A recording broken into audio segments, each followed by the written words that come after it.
So there's a question that's been bothering me. On forums and even on some of our installations, people ask questions like, I plugged my Nissan Leaf this morning into my company's 22 kilowatt charge point, but I only got 7 kilowatts. What's wrong with the company's charge point?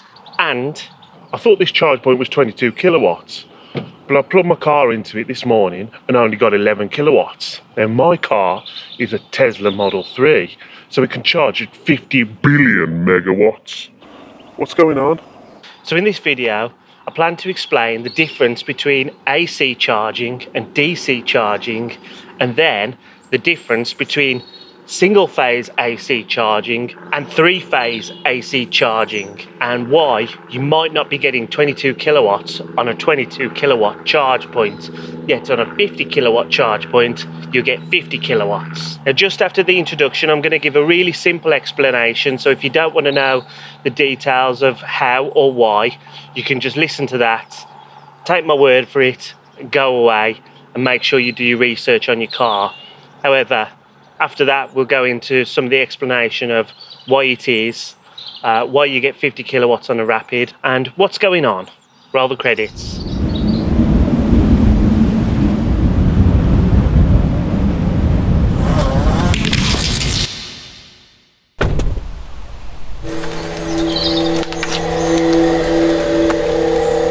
Hello everybody, and welcome to Morzak EV, a channel dedicated to all things electric vehicles, electric vehicle charging and all related technologies.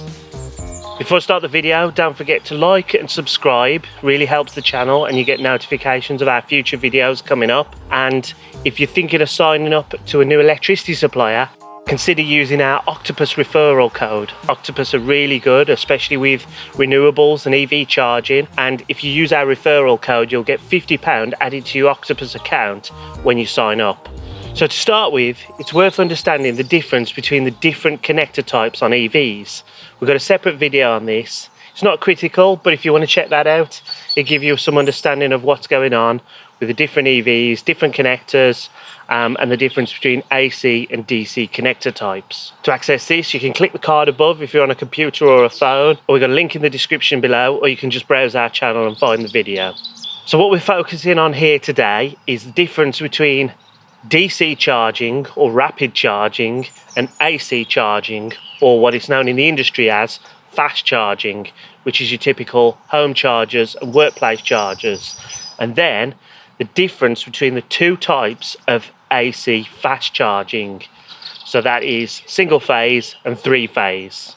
Now, single phase and 3-phase charging can only be found on one type of connector, which is the type 2 AC connector that is common on pretty much all electric vehicles sold in Europe and the UK.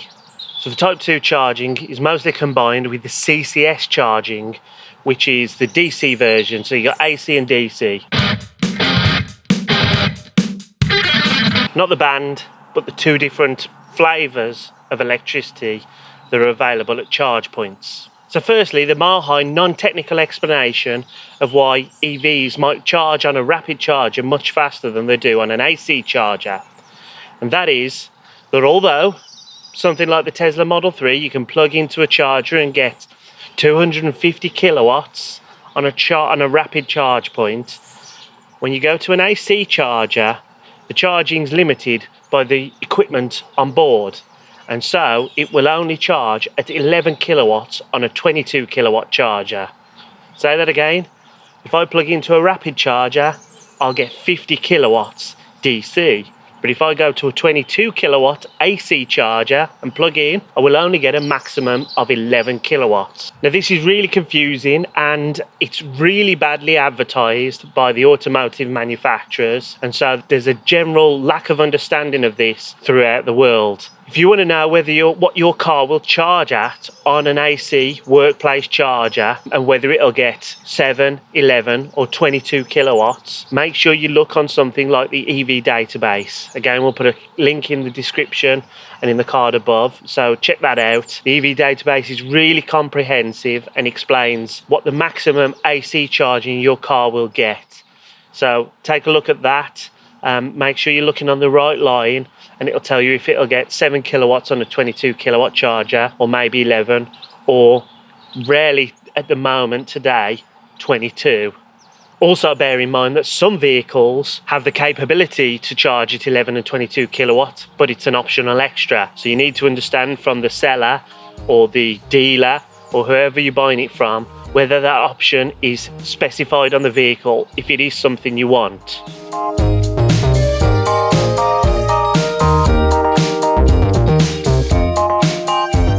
So, why is this the case? The electricity from the grid is a type or flavour of electricity called AC, or alternating current.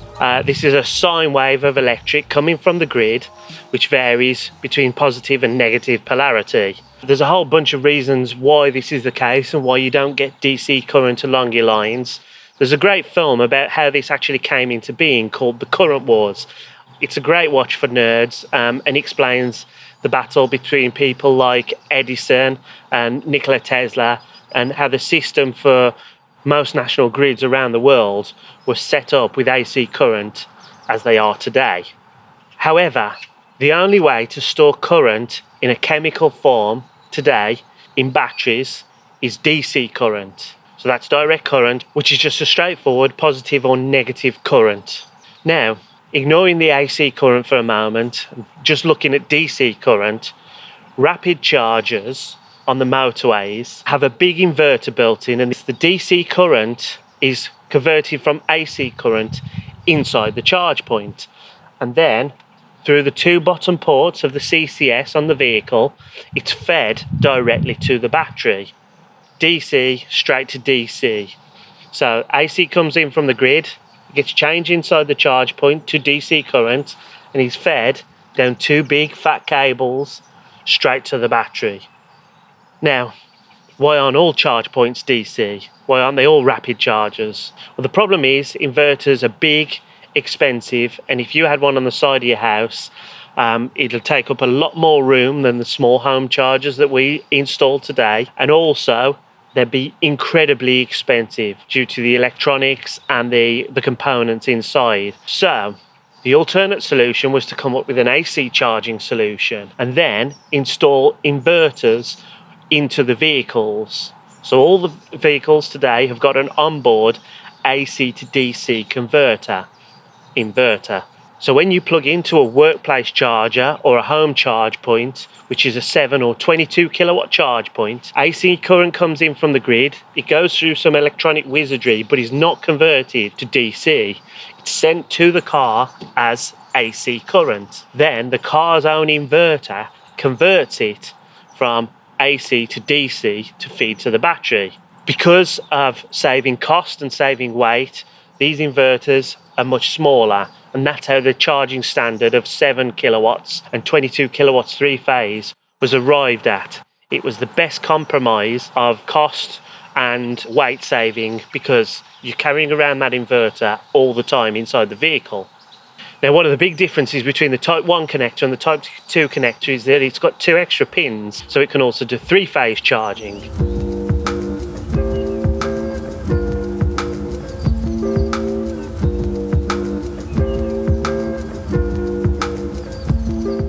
So three-phase electricity is basically, if you have a single-phase input into your house, i.e. you've got one main fuse, it's just 3 of those, except the sine waves that you see on the graph are all shifted slightly along in time. This produces three-phase electric. Again, there's a whole bunch of technical stuff you can read up on. I'm not going to go into it today, but all you need to know is that three-phase electricity will produce 3 times as many kilowatts as single-phase electricity. So if you have 7 kilowatts, times it by 3, you get to 22. Say what? I know that doesn't add up. There's a lot of rounding going on in these calculations. It's complicated. Because the car's inverter is limited to a specific size, it takes much longer to charge your vehicle on an AC charger because of the onboard inverter. But different cars have different inverters. So, as I've said a few times in this video already, all the Tesla Model 3s currently have an 11 kilowatt three-phase inverter, but they also allow 7 kilowatt charging on single phase. Tesla obviously analysed the charging standard and thought this is the best compromise of weight, cost, and being able to charge at fast speeds. Take a car like the I-Pace, for example. I've had a few examples of this recently where somebody's bought a second-hand I-Pace thinking it will do 11 or 22 kilowatts. Yet, if it's about 3 or 4 years old, it only has 7 kilowatt charging built in on the onboard inverter.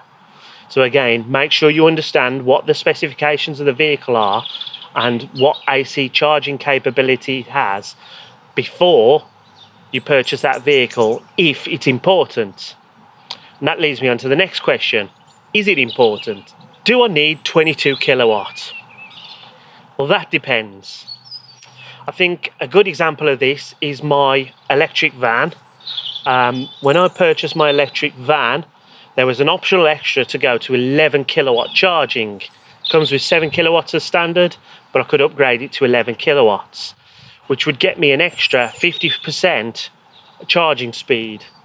However, at home, we only have 7 kilowatts. We actually applied to the grid to see how much a 3-phase connection would be. When they told us it was going to be £35,000 plus legal fees to negotiate with landowners to bring the cables across, because we're on overhead cables, that was a really good conversation killer. So we're never going to have 3-phase at home, and anywhere else with charging is probably going to be a motorway services, which would be a rapid charger, where the van already has 100 kilowatts rapid charging as standard. And those are the only places where we'll be charging. So it wasn't worth the extra few pound to upgrade to 11 kilowatts. Now, if you're lucky enough to have 3-phase at home, or if you're lucky enough to work at a place that has 3-phase charging available, or is thinking of getting 3-phase charging, this might be worth considering. So where 11 kilowatt and 22 kilowatt charging would be really advantageous is where you're a company who's running a fleet of vehicles and you can install something like the Easy system, where you can plug into multiple 3-phase chargers and charge the vehicles very quickly overnight, and it works its way down the fleet. You don't need a massive power supply to the building. You can just use the Easy system and charge a whole bunch of fleet vehicles overnight using 22 kilowatt or 11 kilowatt charging. So that's where it's worth considering specifying it on the vehicle. Or like I say, if you travel to work and your workplace has a 3-phase charger which you want to plug in and maybe get cheap electric or free electric, definitely consider it. It'll save you a fortune. One of the other things I want to discuss is if your car doesn't have 22 kilowatt charging, should you get a 3-phase charger installed? Well, that's another question that I get asked a lot, and my personal opinion is that if you're investing in putting a charge point into a workplace or a home that has 3-phase electricity available, I would consider getting a 3-phase charge point installed, even if your car only does 7 or 11 kilowatts. That's because you're future-proofing that installation, especially if the cables are run. There's different cables run for single-phase and 3-phase charge points. So I would consider, at the very minimum, getting the installer to put in a cable that's ready for 3-phase, and possibly installing a cable and a charge point that is capable of doing 22 kilowatts, because as we go along there might be more cars on the market that have 22 kilowatt charging capability, and having the option of that extra speed just future proofs you. So that's something worth considering. So as I said at the beginning, it's not simple, it's not super simple, especially if you're not interested in the technical side of EVs like geeks like me are. It's worth rewinding and repeating this video and understanding it. This is because the automotive industry has really dropped the ball on this. It's almost like they don't want people to really understand the difference. You could ask your dealer for advice, but honestly, my experience, I've phoned dealers on behalf of customers, with the customer there, trying to talk to dealers about whether their car should charge at 7, 11 or 22 kilowatts. And the dealer has no idea what I'm talking about, and sent through some brochure on how fast it will charge on a rapid charger. So There's a whole bunch of dealers who don't understand the difference between these charging methods, and there's a whole bunch of people who are buying vehicles and misunderstanding whether their car will charge at 22 kilowatts on a 22 kilowatt charger or 7 or 11. It's confusing. There's a lot of misinformation out there, and there's a lot of people who don't understand it. So make sure, if you're investing in an EV and you're spending 30, 40, 50,000 pound upwards on a vehicle, just spend the time and make sure it will do what you want. Now, I'm not sure how well I explained it in this video. It's not an easy subject to try and get across. I've tried to be non-technical in it so that people can understand it. I hope I've done an okay job. If I haven't, let me know in the comments. I'll try and answer questions in the comments. If I get enough questions because I explained it that badly, I'll do another video and try and do a better job. But yeah, this is my first attempt at trying to explain something quite sort of in-depth and technical and make it available to everybody. So I hope it was insightful. If it was, give us a cheeky thumbs up on that like button. If it wasn't, don't just give me a thumbs down. Let me know in the comments so I can make it more palatable for you guys. Make sure you like, subscribe, check out our other social media, and check out our Octopus referral code if you're thinking of changing electricity suppliers. And in the meantime, thanks very much for watching.